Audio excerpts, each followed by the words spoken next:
Now, Steve, you talked about how you gave alluded several times, rather, to some of the creative stuff that communicators can do while keeping in mind the strategic aspect of why actually it is that we practice communication. So if people want to break out of their rut, and I'm sure you've seen and helped many, many people through this, what are 3 things that they could start to do today to break out of the corporate dead zone, as it were, and get on that path, that fork that's on the right of the road, to start being more creative in their communications?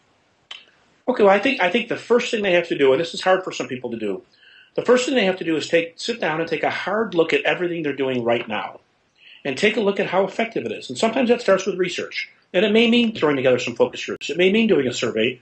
You have to look at what you're doing, because every time I do my seminars, one of the when we do the Q&A part, usually in the bar after the seminar, we do the Q&A. And then everyone says, well, that's great. I'd love to do what UPS did, or I'd love to do what Children's Hospital did, or I'd love to do what the Mayo Clinic did, or this, those are great things, but I don't have any time. And I say, well, you need to take a look at what you're doing right now and say, how effective is it? Because 9 times out of 10, 60 to 70% of what we're churning out, we've been churning it out the same way for years, and it's not working anymore. We need, and I drill this message home to my consultant clients all the time, we need to communicate less and do it better. So take a look at what you're doing and see what you can cut to give yourself some time to be more creative. Number 2, dive into the new tools.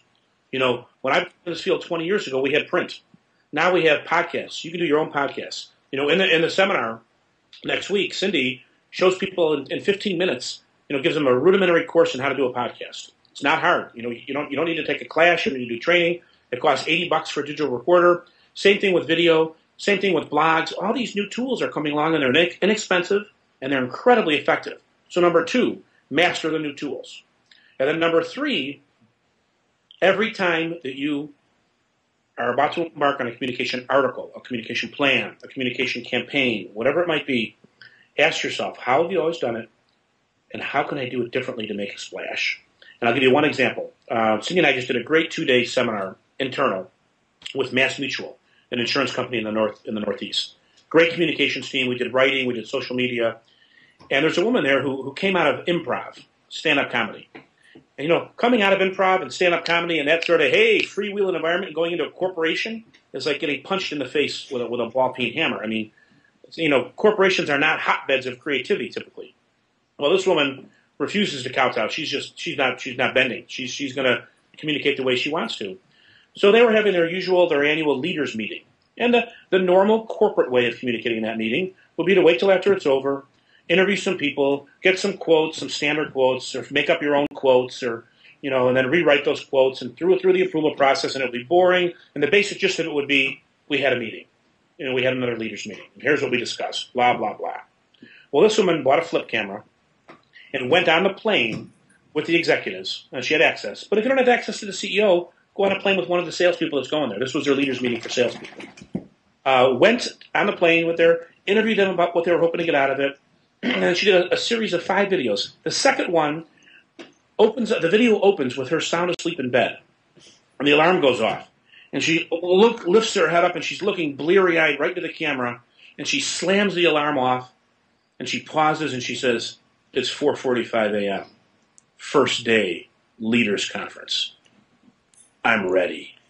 And then she goes right into the conference from there, and she interviews people, and she has personality, and she did a 5-set video. People were begging for when the next one was going to come out.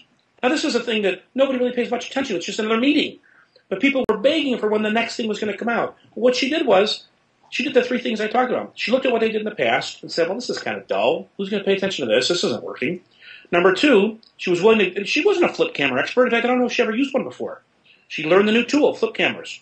Number 3, she said, what can I do to make it interesting? So she injected her personality into it.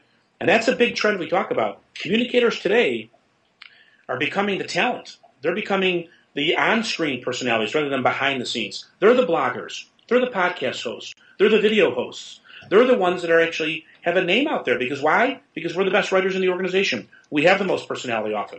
We have the most creativity. We're the best communicators. Why wouldn't we be carrying the load then for the communications of our organization? And that's what's happening. And now she's a little mini celebrity at that company. all because she tried to do something different. And that's an example, Shonali, of that fork I was talking about. Down the left side would be the safe way of covering that conference. She wouldn't get in trouble. She wouldn't have any problem with approval. Nobody would notice it. She took the chance and went down the right way. And that way lies dragons. People could have made fun of her. She could have bombed out. She could have, some executive somewhere could have said, why did she show herself in bed?